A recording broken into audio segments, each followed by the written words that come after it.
What's up ka kusina? Today ay magluto na naman tayo ng tanghalian. Ayan yung ating ginadgad na kalabasa or pumpkin at lagyan natin ng flour at yung dalawang egg.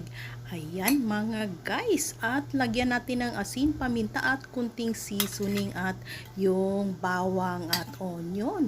Ayan, halu-haluin na natin mga guys para ready na yung ating pang-prito. Ayan mga guys, prito natin sa low fire lamang para hindi masunog yung ating tortang pumpkin. Ayan mga guys, napaka-sarap niyan, napaka-simple.